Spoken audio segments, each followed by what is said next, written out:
मुलांच्या टिफिनसाठी आज बनवूया हेल्दी व्हेज टाकोज। त्यासाठी आधी फिलिंग रेडी करूयात। इथे एक मीडियम बटाटा आहे, तो बॉईल करून घेतलेला आहे। अर्धा वाटी कॉर्न आहेत, बॉईल केलेलेच आहेत। इथे पनीर घेतलेला आहे, होममेड पनीर आहे, 50 ग्रॅम पनीर घ्यायचं आहे। इथे गरम मसाला घेतलेला आहे, त्याच्यामध्ये चवीनुसार मीठ ॲड करायचं आहे।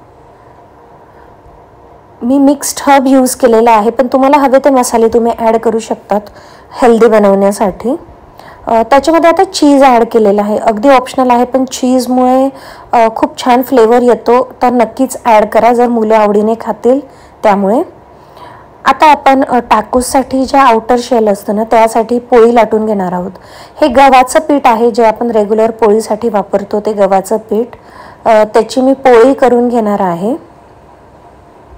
आणि अशाच संपूर्ण मीडियम साईजच्या, म्हणजे आपण फुलके बनवतो ना, तर अशा मीडियम 3 पोळ्या मी करून घेतलेल्या आहेत।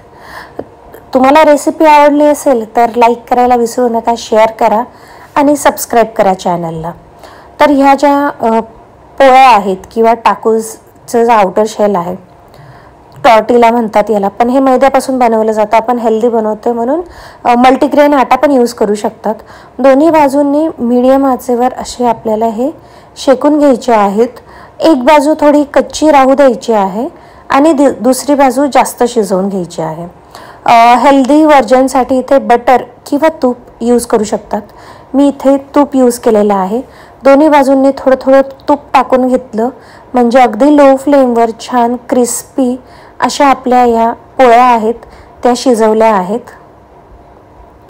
तर आता आपण टाकोज असेंबल करायला घेऊया।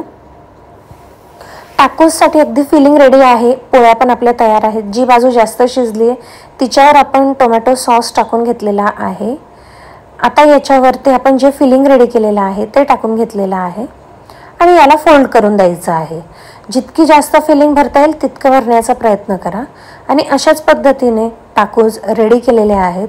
आता याला पुन्हा आपण जी बाजू थोडी कच्ची ठेवली होती ना, तर याला टाकोसचा शेप होल्ड करावा म्हणून आणि याला छान असं क्रिस्पी टेक्स्चर यावं म्हणून आता पुन्हा थोडं तूप टाकून दोन्ही बाजूंनी छान याला आपल्याला शिजवून घ्यायचं आहे। अगदी लो फ्लेमवर शिजवा म्हणजे चीज जे आहे टाकोसमध्ये ते मेल्ट होईल आणि जे टाकोसचा शेप पण छान होल्ड करेल आणि क्रिस्पी सुद्धा होतील। तर कशी वाटली ही रेसिपी नक्की करून बघा। ही इव्हनिंग स्नॅक्सलाही अगदी परफेक्ट आहे आणि फिलिंग रेडी असेल तर मुलांच्या टिफिनसाठी अगदी 10 मिनिटात रेडी होतं।